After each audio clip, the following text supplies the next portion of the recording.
탕자의 비유 두 번째 말씀으로 이제 마다들의 이야기를 가지고 우리가 함께 말씀 나누도록 하겠습니다.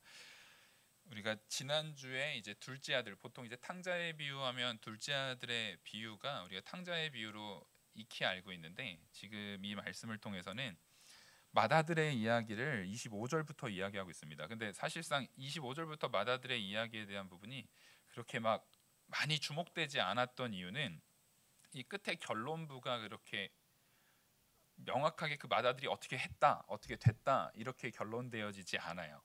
그래서 그냥 아버지가 32절 보면 내 동생은 죽었다가 살아났으며 내가 잃었다가 얻었기로 우리가 즐거워하고 기뻐하는 것이 마땅하다 아니라, 그러니까 그 큰아들이 왜 그렇게 했습니까? 라고 했을 때 동생이 죽었다가 살아왔기 때문에 이렇게 잔치하는 것이 마땅하다, 이렇게 말하는 걸로 이게 마무리가 되는 것 같습니다. 그래서 결국에는 동생이 살아 돌아온 것, 그것이 이 말씀의 이제 가장 1차적인 핵심이 맞습니다. 1차적인 핵심이 맞고 그 부분으로 결론 지어지다 보니까 여기에서 분명히 두 아들에 대한 비유인데 큰 아들에 대한 비유에 대해서는 이렇게 많이 주목되지 못했던 부분들이 있어요. 이제 큰 아들의 내용을 좀 살펴보시면 25절 맏아들은 밭에 있다가 돌아와 집에 가까이 왔을 때에 풍악과 춤추는 소리를 듣고, 지금 일을 열심히 하고 이제 돌아온 겁니다. 일을 열심히 하고 다시 돌아오는데 보니까 풍악하고 춤추는 소리가 들리는 거예요. 자기 집에서 이제 잔치가 난 거죠. 그러니까 26절 한 종을 불러 이 무슨 일인가 물은데 대답하되 당신의 동생이 돌아왔음에 당신의 아버지가 건강한 그를 다시 맞아들이게 됨으로 인하여 살찐 송아지를 잡았나이다 하니, 지금 이게 이제 사건, 큰아들이 돌아와서 느끼는 첫 번째 사건입니다. 일하고 돌아왔더니 지금 잔치를 하고 있어요. 그래서 종을 불러다가 어떻게 됐냐고 하니까 자기 동생이 돌아왔다라는 거예요. 자, 그러면 여기까지 딱 들었을 때 여기 계시는 우리 큰 누나가 됐든 큰 언니가 됐든 큰 형님이 됐든 큰 오빠가 됐든 동생이 돌아왔다라고 여기까지 딱 들었을 때 이 기쁜 소식입니까? 안 기쁜 소식입니까? 기쁜 소식이에요. 다행입니다. 우리 영화교회 성도님들은 이걸 기쁜 소식으로 받습니다. 천만 다행이에요. 이게 당연히 기쁜 소식입니다. 그렇죠? 전 막내인데 저 형님들이 안 기뻐할지는 잘 모르겠어요. 근데 이게 분명히 기쁜 소식이 맞거든요. 이 부분을 지금 큰아들의 대답을 보면서 우리는 뭔가 문제가 있구나 라는 것을 바로 알 수 있습니다. 28절 그가 노하여 들어가고자 하지 아니하거늘, 지금 뭐입니까? 그 상황이 이 큰아들을 노하게 했다라는 거예요. 이 큰아들이 그 상황을 듣고 노했다는 겁니다. 들어가지도 않은 거예요. 들어가고자 하지 아니하거늘 아버지가 나와서 권한대. 지금 어느 정도까지냐면 당연히 이 잔치에 큰아들이 함께 와야 됩니까? 안 와야 됩니까? 당연히 와야 됩니다. 우리가 이 부분을 볼 때 그 앞에 부분을 좀 보셔야 돼요. 보면 12절에 보시면 이제 둘째 아들이 아버지한테 아버지 어차피 나한테 줄 유산 나한테 주십시오. 먼저 땡겨 주십시오. 딱 얘기를 했어요. 그랬더니 아버지가 그 살림을 각각 나누어 주었더니, 지금 뭡니까? 각각 나눠 준 거예요. 각각이면 누구랑 누구한테 준 거예요, 지금. 네. 큰 아들하고 작은 아들한테 각각 나눠 준 겁니다. 지금 작은 아들만 주고 나머지는 아버지가 여전히 이게 아니에요. 당연히 아버지는 유산을 다 물려줬어도 아버지가 살아계시는 동안에는 아버지가 그 집의 가장이고 주인입니다. 당연한 거예요.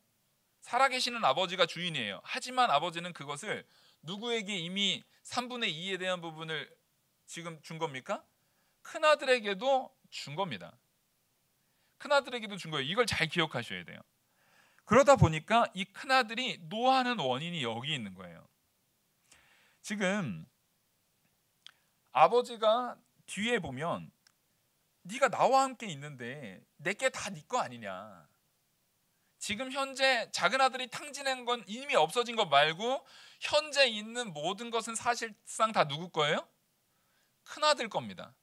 이게 다 네 거 아니냐. 네 거라는 것을 지금 아버지가 이미 인정하고 있는 거예요. 이 부분이 이 큰형을 지금 노하게 하는 겁니다. 무슨 얘기냐면 이 앞에서 아버지가 작은 아들이 돌아왔을 때 했던 행동들을 떠올리셔야 돼요. 자기의 옷을 입혔고 신을 신기고 가락지를 끼워줬습니다. 그렇다는 얘기는 다시 아들로 맞이했다라는 거예요. 그리고 뭘 삼았다는 거예요? 다시금 상속자를 삼은 겁니다. 그러니까 사실상 이 아들은, 이 둘째 아들은 이미 자기가 소유했던 자기 분량의 상속권에 대한 부분을 다 썼음에도 불구하고 아버지가 다시금 아들로 맞이한 순간에 남은 3분의 2 가지고 또 어떻게 해야 되는 거예요? 또 나눠야 돼요.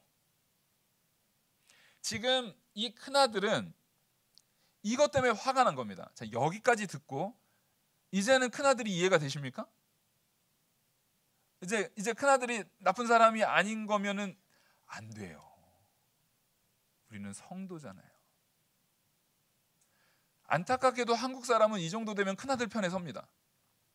이쯤 되면 그렇지, 유산 딱 나눴는데 또 해서 그러면 거기서 3분의 2 또 나눠주면은 그 작은 아들 그거 사람 잘 안 변하고 한 번 그렇게 엉망으로 살았던 사람은 또 그렇게 살 텐데 아버지가 뭘 잘 모르시네. 자, 한국적인 정서죠. 여러분, 우리는 분명히 알아야 되는 게 내가 누구인지를 알아야 돼요. 내가 한국 사람으로 살 건지 하나님의 백성으로 살 건지를 결정하셔야 되는 겁니다.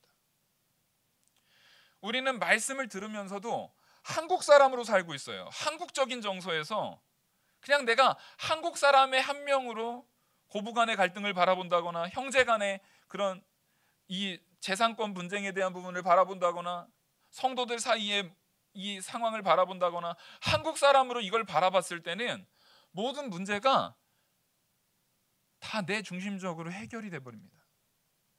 지금 큰아들에 대한 이야기를 듣고 보니까 큰아들도 억울하겠어요? 안 억울하겠어요? 억울하죠. 3분의 2는 내 건데.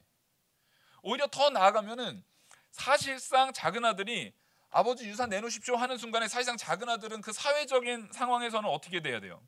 죽어야 됩니다. 사실상 최소한 무일푼으로 쫓겨나야 돼요. 거기에 있는 것 자체가 불가한 겁니다. 무일푼으로 쫓겨나야 되는 상황인 거예요.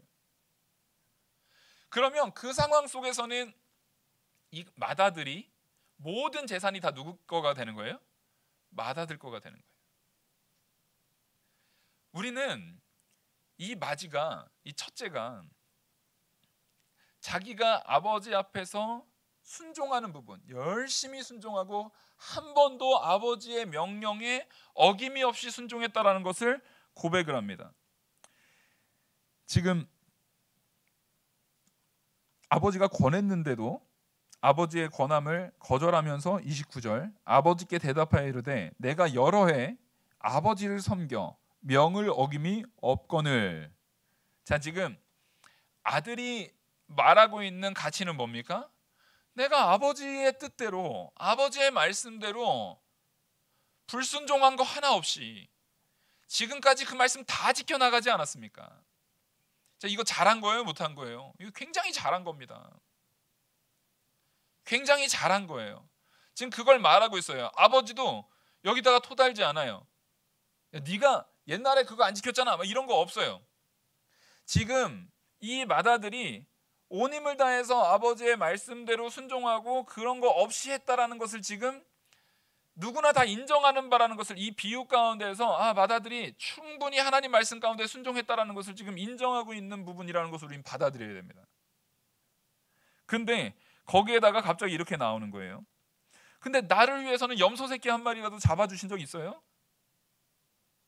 나를 위해서는 그러신 적 한 번도 없잖아요. 근데 이제 사실상 막내 자기 동생도 아니에요 지금. 근데 저 동생은 누구라고 하는 거예요? 염소 새끼라도 주어 나와 내 벗을 즐기게 하신 일이 없더니 아버지의 살림을 창녀들과 함께 삼켜버린 이 아들. 내 동생이 아닙니다. 아버지의 아들이긴 한데 이 아들이에요. 지금 벌써 이 형의 마음에는 이 동생은 자기 동생이 아니에요. 아버지의 아들이에요. 여기 분명히 이복 동생이거나 그런 거 아닙니다. 근데 이 아들 완전히 자기와 구분 짓고 있는 겁니다. 이 아들에 대해서는 아버지가 지금 이렇게 송아지를 잡고, 그 아들을 설명할 때도 뭐라고 합니까? 창녀들과 함께 아버지의 이 살림들을 다 삼켜버린 이것. 말 그대로 이 땅 다 팔고 그 자기한테 아버지를 죽여가면서까지, 마음으로 이미 아버지를 죽여가면서까지 했던 이 모든 재산을 탕진했던 이 아들에 대해서는 왜 이렇게 대합니까? 나한테는 왜 이렇게 대하고? 그동안에 저도 이 말씀을 보면서 이 부분이 왜 이렇게 큰아들에 대해서 우리가 집중하지 못했나라는 것을 잘 생각해 보니까 큰아들의 이 말이 틀린 말이 하나도 없어요. 지금 큰아들 말이 틀린 말이 있어요, 없어요? 우리 한국적인 정서를 생각하면 참 말 잘했어요. 요즘에 흔히 얘기하죠. 사이다, 사이다. 그래, 큰아들이 말 잘했네. 저 아버지 답답해. 저 아버지 답답해. 왜 저런 아들을 처음부터 주질 말았어야지. 처음부터 나간다고 했을 때 집에서 쫓겨내든지 처음부터 빌미를 주지 말았어야지. 그거 왜 하셨대? 지금 이런 정서로 바라보면 이 큰아들의 말이 맞다니까요. 근데 우리는 지난주에 말씀을 나눴습니다. 그 아버지는 자기 아들에 대한 사랑을 포기합니까, 안 합니까? 포기할 수 없어요.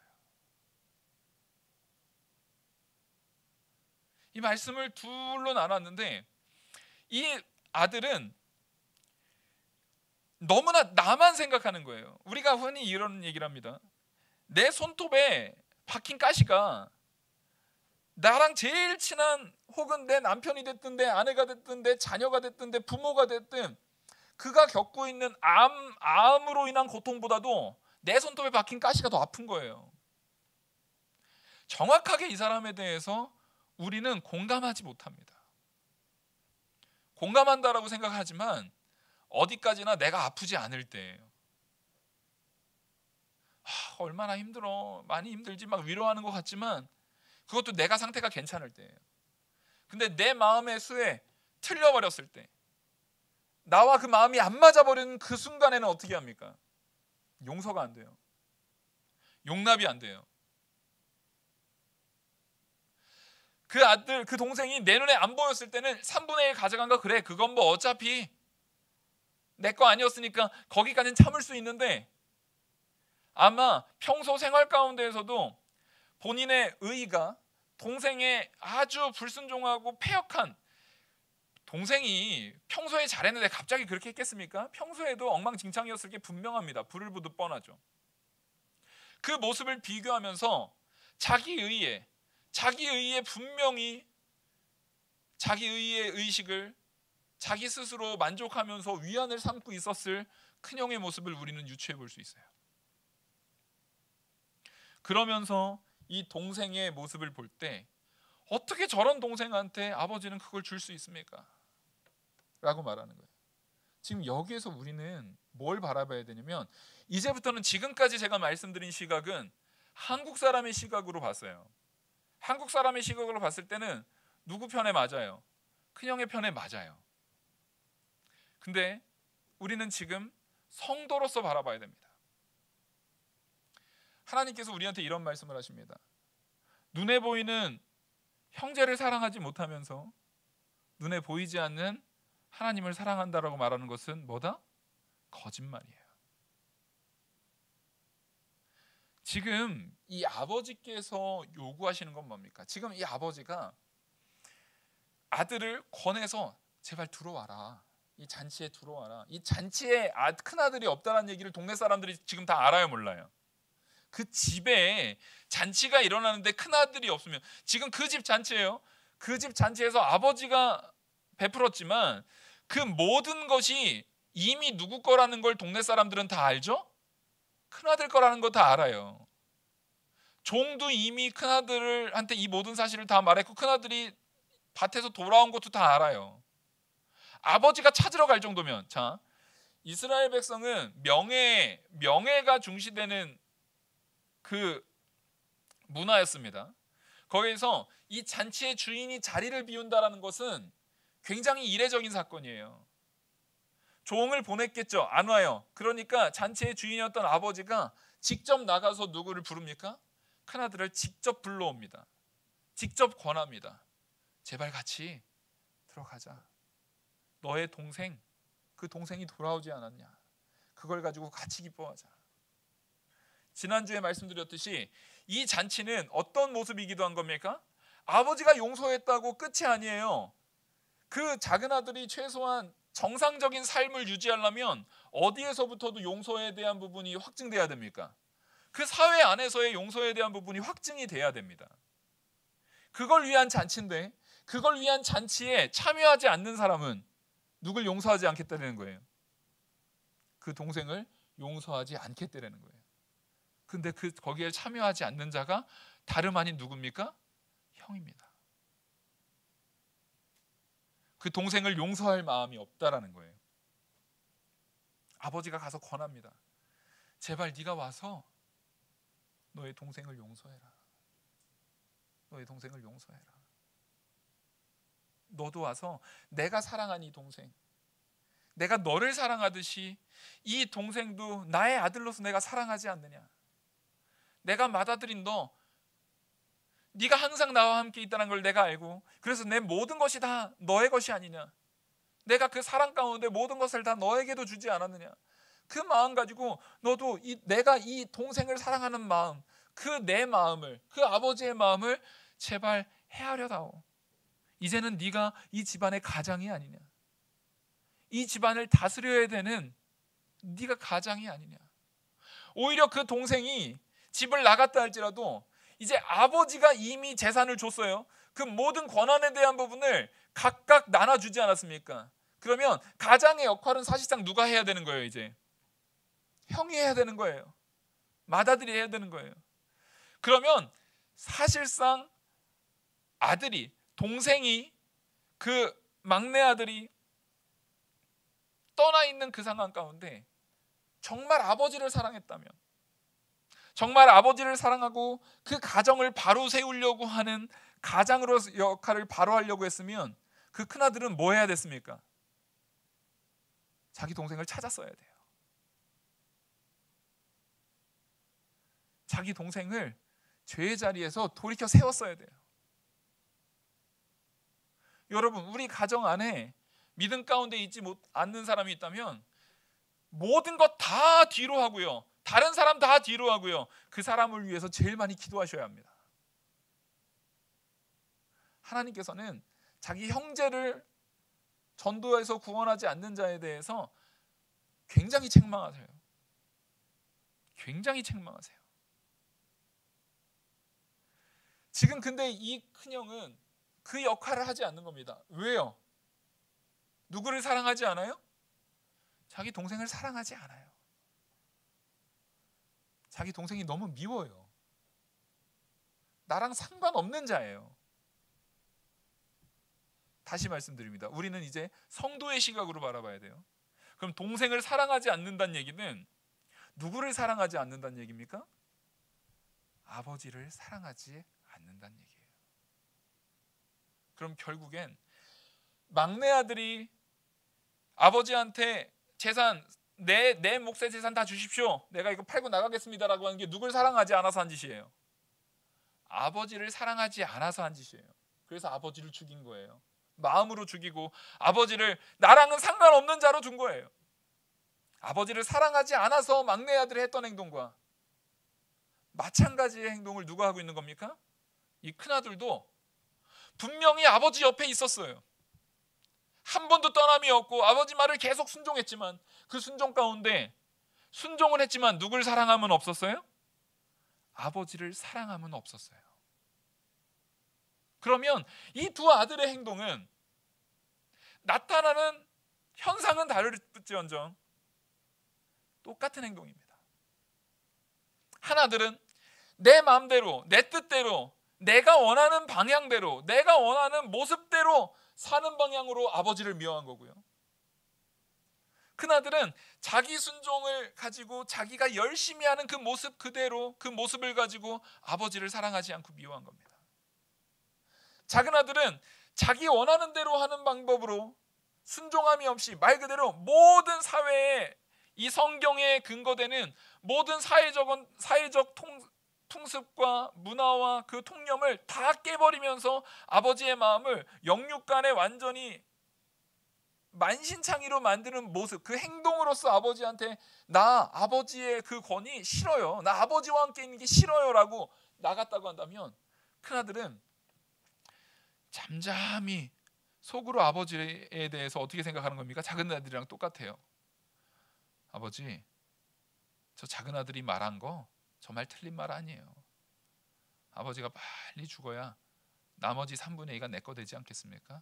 근데 저는 이 사회 속에서도, 이 사회 문화 안에서도, 사람들의 시각 안에서도 절대 비판받지 않는 사람으로 서야 되기 때문에 내가 아버지는 빨리 죽었으면 좋겠지만 내가 잠잠히 순종하면서 잠잠히 기다리면서 아버지가 죽는 그날만을 기다리고 있습니다. 모든 게 내게 되기 위한 그날을. 여러분, 이게 지금 큰아들의 마음이에요. 사랑이 없는 마음은 이런 마음인 겁니다. 왜냐하면 아버지의 재산만 있고, 큰아들의 입장에서 그 작은 아들은 멍청한 거죠. 아이고, 좀 참지. 좀 참으면 그 재산 가지고 어쨌든 이 사회 속에 살아야지, 나가면 그거 얼마나 힘들 텐데. 여기서 참고 견디면 아버지가 죽고 나면 내가 아버지의 마음, 아버지 사랑하는 마음 없다 할지라도 누가 알아? 그거를 아무도 모르는데 내 마음을 누가 알아? 그냥 참아서 아버지가 돌아가실 때까지 잘 견뎠다가 내 재산, 당연히 아버지가 나한테 남겨야 되는 그 재산, 그건 내가 잘 챙기면 되는데 왜 저렇게 미련하게 먼저 움직여? 참 멍청한 놈. 지금 이 마음을 품고 있는 거예요. 왜냐하면 아버지한테도 착한 아들로 남고, 사람들의 시각에서도 나는 어떤 사람이어야 돼요? 거룩한 사람. 누구한테도 책망받지 않는 순종하는 그런 훌륭한 사람. 이것은 물질적인 것뿐만 아니라 뭐까지 누리려는 겁니까? 명예와 영광까지 나는 다 누려야 되는 그런 사람. 근데 정작 그 중심은 어때요? 그 중심은 동생이 살아 돌아왔는데, 살아 돌아온 그 동생이 가족 구성원으로 받아들여지지 않으면 그 동생은 그 사회에서 생활할 수 있어요, 없어요? 생활할 수 없어요. 아버지가 받아들여지지 않으면, 이 잔치를 통해서 사회 안에서 받아들여지지 않으면 그 동생은 그 사회 속에서 살 수 없어요. 그 동생을 살리는 일이라고요. 동생을 살리는 일 가운데 자기 재산 중에 또 3분의 1이 쓰여야 되는 일이에요. 누가 손해보는 일입니까? 자기가 손해보는 일이에요. 그러면 여기에 계시는 우리 형들에게 물어보겠습니다. 우리 다 형입니다. 여기 계시는 형들에게 내 동생을 살리기 위해서 내 재산의 3분의 1, 어쨌든 내가 손해보는 일에 대해서 우리는 마땅히 받아들이시겠습니까? 내가 마땅히 그 살리는 일을 위해서 손해보시겠습니까? 아멘? 대답들을 못하세요. 손해 안 보시려고 그러시는 거예요? 내가 그건 못하겠네. 내가 쟤 받아갔잖아요 이미. 지금 그러시는 거예요? 이 일을 행하신 분을 우리는 찾아야 됩니다. 우리는 기억해야 됩니다. 도저히 소망이 없는 죄인을 위해서, 도저히 가능성이 없는 그 죄인을 위해서, 도저히 살 소망이 없는 그 죄인을 위해서 자기의 모든 것을 희생하시고, 자기의 모든 것을 희생해서 우리를 살리신 그 우리 주 예수 그리스도를 우리는 여기서 발견해야 돼요. 이 형은 아버지를 사랑하지 않아서 그것을 나는 안 하겠습니다, 끝까지 가지 않고, 아버지가 뒤에 결국에는 아들을 설득해서 데려갔다, 이렇게 얘기가 없어요. 아버지가 말하고 뒤에는 열린 결말입니다. 지금 그러니까 이 큰아들은 아직 어떤 상황이에요? 진행 중인 거예요. 뭐가요? 아버지와의 관계 가운데 사랑이 아직 회복되지 않은 상태인 거예요. 최소한 작은 아들은 뭐는 회복됐습니까?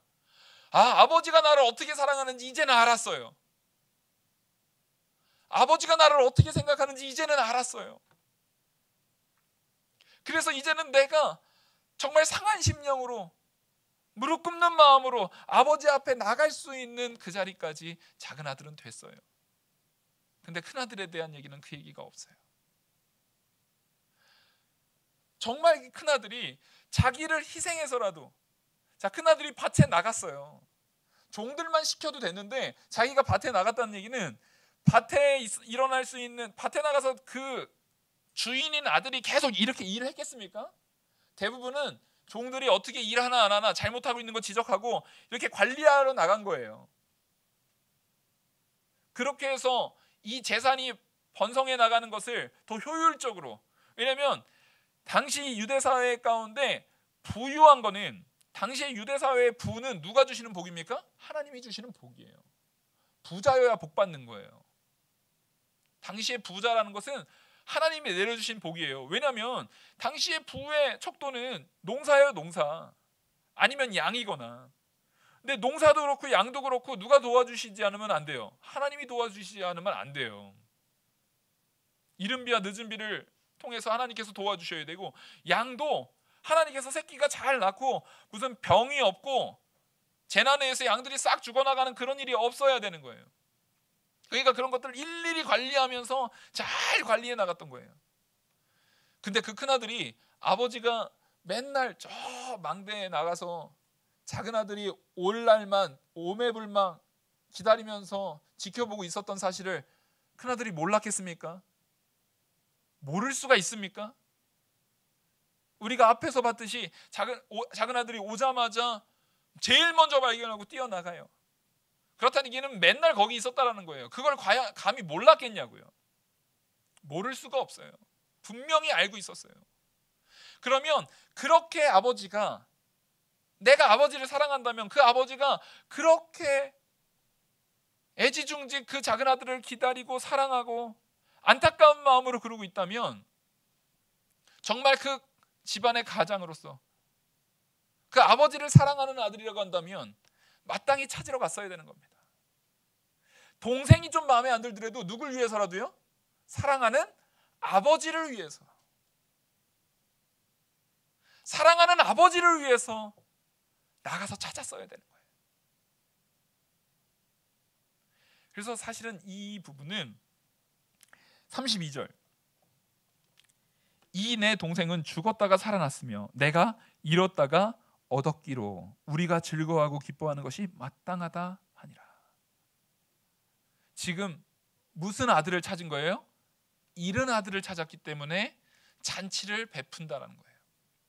우리는 이 본문을 보기 위해서는 사실상 나중에 이제 15장 앞에 부분도 우리 이 두 가지 비유가 있습니다. 잃어버린 100마리의 양 중에 한 마리를 잃어버려요. 그 양을 찾는 비유가 나오고, 그 다음에 잃어버린 드라크마 10드라크마에서 한 드라크마를 잊어요. 그걸 찾느라고 여인이 온 집안을, 거기는 흙바닥이에요. 흙바닥.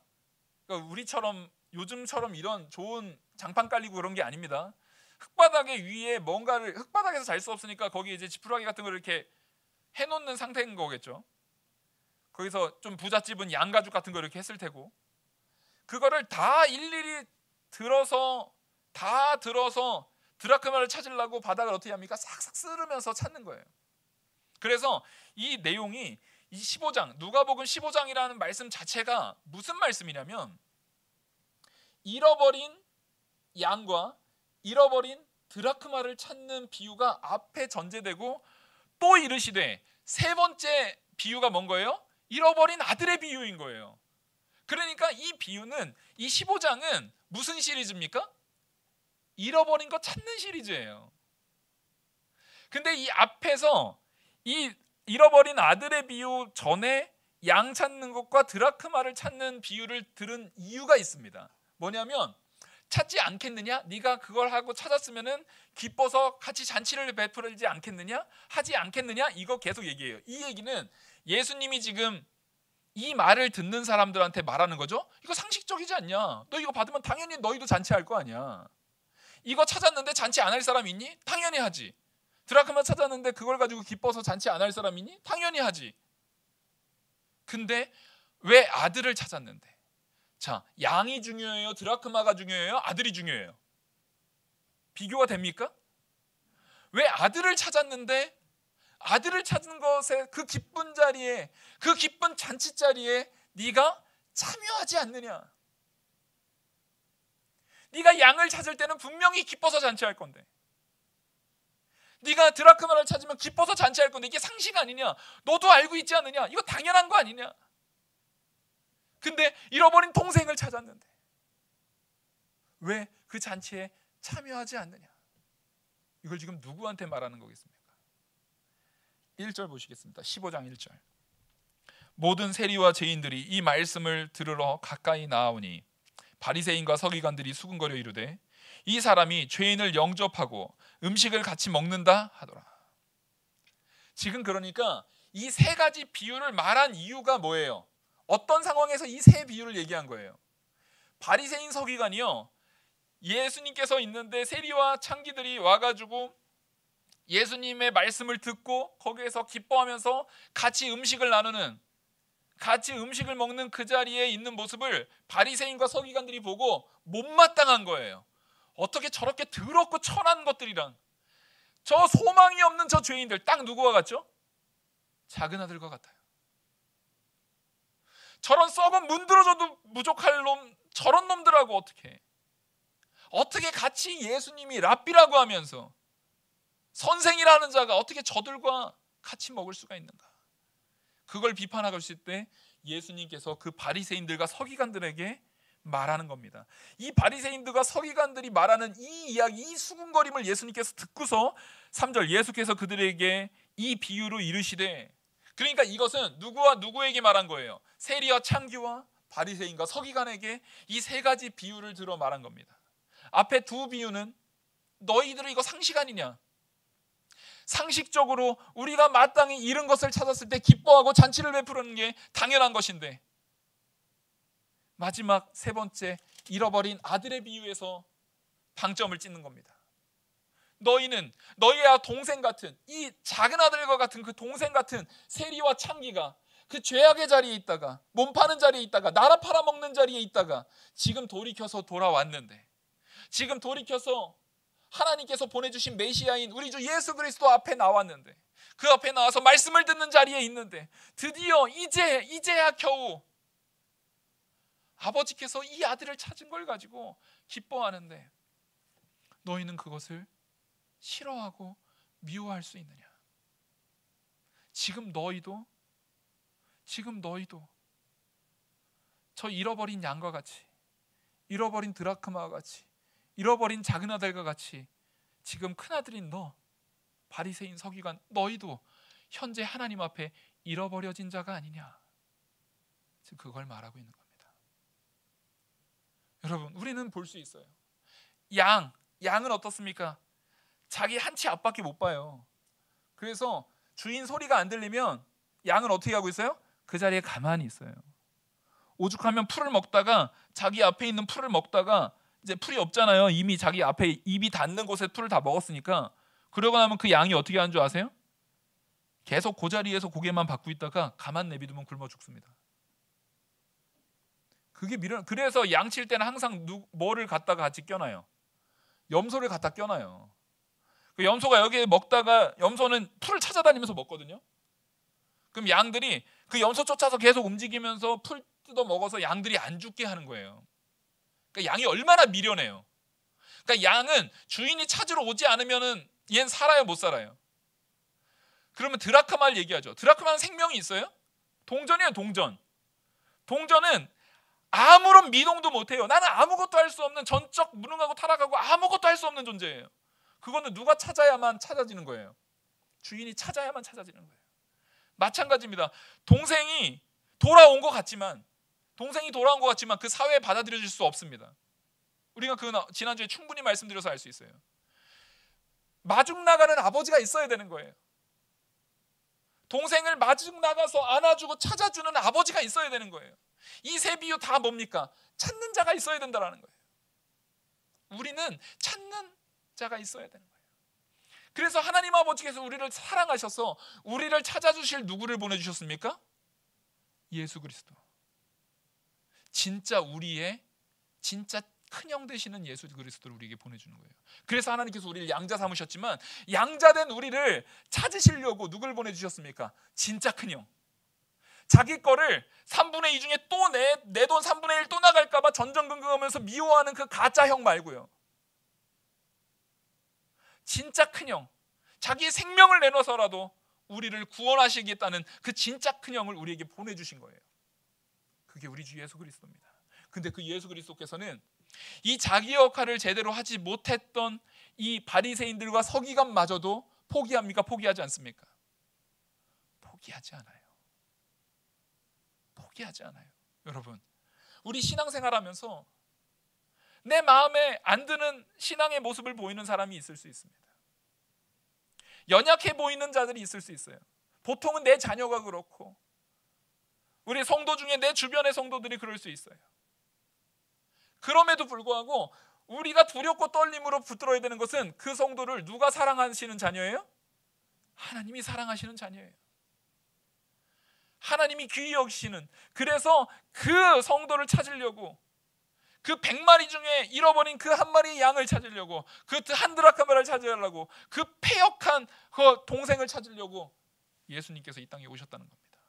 그리고 그것을 미워하는 죄악 가운데 빠져있는 그 큰형마저도 예수님께서는 포기하지 않고 찾으십니다. 그래서 이 말씀을 바리새인들에게 말하고 있는 거예요.